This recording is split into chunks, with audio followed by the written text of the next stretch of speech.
Hello दोस्तों, कैसे हैं आप लोग। मेरा नाम दीपक है और आप देख रहे हैं अपना channel Sai academy for success. बच्चों, अभी तक हमने डिस्कस किए हैं पॉलिटिकल साइंस के 4 चैप्टर और आज जो 4th चैप्टर है दो ध्रुवीयता का अंत, उसका एंड है।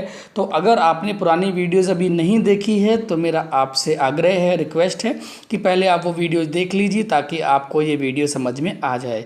अब आज ये थोड़ी वीडियो छोटी होगी क्योंकि हमारे पास केवल 2 ही क्वेश्चन बचे हैं इस चैप्टर के। मैं आपसे बहुत ही इंपॉर्टेंट नोट्स डिस्कस कर रहा हूँ, ठीक है बच्चों, जो मैं अपने कोचिंग में बच्चों को पढ़ाता हूँ। इसके साथ साथ मेरे और भी नोट्स हैं। अगर आपको वो नोट्स चाहिए तो आप साई अकेडमी फॉर सक्सेस का ऐप डाउनलोड कर सकते हैं और वहाँ से आप फर्दर नोट्स ले सकते हैं। तो आइए बच्चों, शुरू करते हैं अपने क्वेश्चन जो अभी तक हमने डिस्कस नहीं किए थे। इससे पहले हमने डिस्कस किया था सोवियत प्रणाली क्या थी, सोवियत संघ का विघटन कैसे हुआ, शॉक थेरेपी क्या थी, सोवियत संघ के विघटन में गोर्बाचेव के कौन कौन से वो थे कि क्या योगदान था, यानी किस कारण से या गोर्बाचेव के कारण से किस प्रकार सोवियत संघ का विघटन हुआ। तो अगर आपने अभी तक वो सारी वीडियोस नहीं देखी है तो प्लेलिस्ट से जाकर आप वो वीडियो देख सकते हैं। 12th की पॉलिटिकल साइंस की मैंने अलग से एक वीडियो बनाई हुई है। तो आइए बच्चों, शुरू करते हैं। एक क्वेश्चन मेरे पास यहाँ पर है और वो क्वेश्चन कुछ ऐसा है कि सोवियत संघ के विघटन के बाद जो सरकारी नियंत्रण था वो किस प्रकार से चेंज हुआ, और दूसरा सोवियत अर्थव्यवस्था को पूंजीवादी देश जैसे संयुक्त राज्य अमेरिका की अर्थव्यवस्था से अलग करने वाली 3 विशेषताओं का जिक्र करें। दोबारा क्वेश्चन पढ़ देता हूँ मैं। सोवियत अर्थव्यवस्था को पूंजीवादी देश जैसे संयुक्त राज्य अमेरिका की अर्थव्यवस्था से अलग करने वाले किन्हीं 3 विशेषताओं का जिक्र करें। तो अगर आपने पुरानी वीडियो देख रखी होगी तो ईजिली आप इस क्वेश्चन का आंसर कर सकते हैं। वैसे मैं आपको इस क्वेश्चन का आंसर बता देता हूँ। सोवियत अर्थव्यवस्था में सरकारी नियंत्रण था जबकि यूएसए में सरकारी नियंत्रण नहीं था, यानी गवर्नमेंट सेक्टर जो था वो ज़्यादा मजबूत था सोवियत अर्थव्यवस्था का, और जो अर्थव्यवस्था थी यूएसए की उसमें पूंजीवादी या निजी क्षेत्र को अधिक महत्व दिया गया था।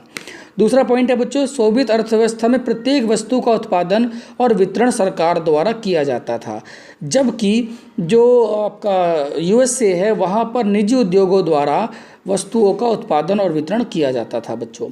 नेक्स्ट पॉइंट है, सोवियत अर्थव्यवस्था में प्रतियोगिता यानी कंपटीशन नहीं था, क्योंकि वहाँ पर केवल सरकारी क्षेत्र था, उत्पादन केवल सरकारी क्षेत्र करता था, इसीलिए सरकारी क्षेत्र में किसी प्रकार का आपस में कंपटीशन नहीं था। जबकि पूंजीवादी अर्थव्यवस्था अर्थात यूएसए के अंदर कंपटीशन का भाव अधिक था। नेक्स्ट पॉइंट है बच्चों, सोवियत अर्थव्यवस्था में गुणवत्ता खराब थी जबकि पूंजीवादी अर्थव्यवस्था में क्वालिटी। तो ये कंपटीशन से आता है, जब जब कंपटीशन बढ़ता है, प्रतिस्पर्धा बढ़ती है, तब तब जो है वो क्वालिटी ऑफ गुड्स बेहतर हो जाता है। नेक्स्ट पॉइंट है बच्चों, सोवियत अर्थव्यवस्था में भ्रष्टाचार बहुत अधिक था जबकि यूएसए में भ्रष्टाचार था परंतु उतनी अधिक मात्रा में नहीं था जितना सोवियत अर्थव्यवस्था के अंदर था। तो ये तो हुआ ही क्वेश्चन बच्चों। नेक्स्ट क्वेश्चन देख लेते हैं। सोवियत अर्थव्यवस्था जो जब विनाश हो गया उसका या विघटन हो गया, क्वेश्चन पढ़ देता हूँ मैं यहाँ पे आपके सामने। दूसरी दुनिया के विघटन के बाद भारत को अपनी नीति बदलनी चाहिए और रूस जैसे परंपरागत मित्रों के स्थान पर यूएसए के साथ दोस्ती पर ज़्यादा ध्यान देना चाहिए। इस कथन के लिए पक्ष और विपक्ष में तर्क दीजिए।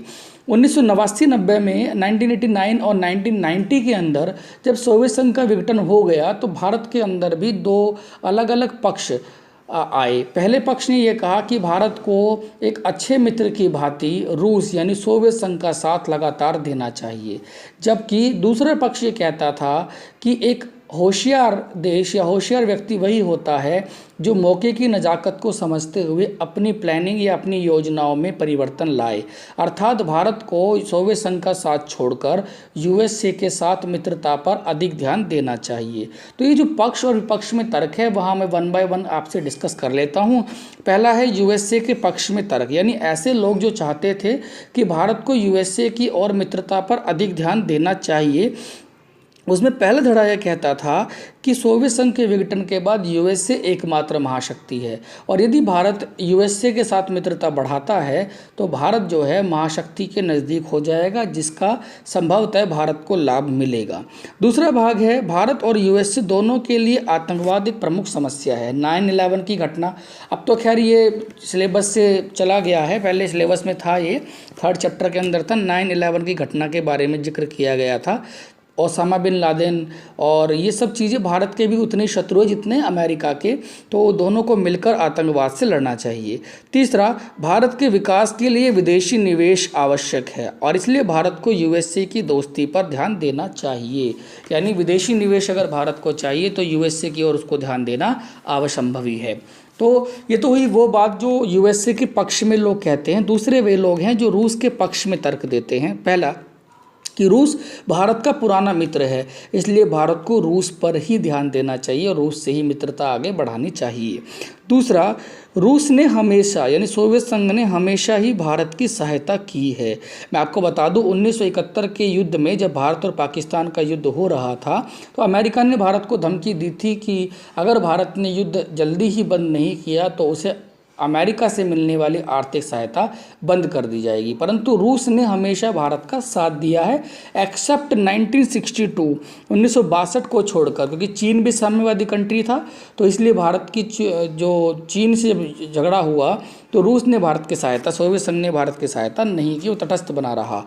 तीसरा पॉइंट है, रूस भारत के लिए अधिक विश्वास योग्य है, इसलिए भारत को रूस की दोस्ती पर ध्यान देना चाहिए। और मेरा ये मानना है कि अवसरवादिता नहीं होनी चाहिए, तो भारत को रूस का ही साथ देना चाहिए। चौथा पॉइंट यहाँ लिखा है, भारत की सुरक्षा के लिए रूस के आधुनिक हथियार आवश्यक है और रूस पर भारत आसानी से भरोसा कर सकता है, इसलिए भारत को रूस की दोस्ती पर ही ध्यान देना चाहिए। तो बच्चों ये तो थे आज के क्वेश्चंस जो हमने डिस्कस किए, जो 2 क्वेश्चन थे। अगली वीडियो में मैं आपके साथ फिर से प्रस्तुत रहूँगा, जिसमें हम 3rd चैप्टर डिस्कस करेंगे पॉलिटिकल साइंस का, और जितने भी पार्ट्स में वो वीडियो बनेगी, मुझे कोई जल्दी नहीं है और आपको भी नहीं होनी चाहिए। आप आराम से सारी वीडियोस बैठकर देख सकते हैं। अगर आपको वीडियो अच्छी लगी है तो लाइक कर देना, बहुत अच्छी लगी हो तो शेयर कर देना और सब्सक्राइब करके चैनल बेल आइकन दबा देना, ताकि आने वाले समय में आपको वीडियोस मिलती रहे। Thank you so much. इससे अगले वाली वीडियो में हम लोग 1 लाइनर क्वेश्चन डिस्कस करेंगे, जिसके अंदर जो 1 मार्क्स के क्वेश्चन हैं अभी तक इन 4 चैप्टर्स में जो हमने नहीं पढ़े हैं उनके बारे में डिस्कस करेंगे। वो वीडियो थोड़ी लंबी भी हो जाएगी, तो देखते रहिए मेरे चैनल। Thank you.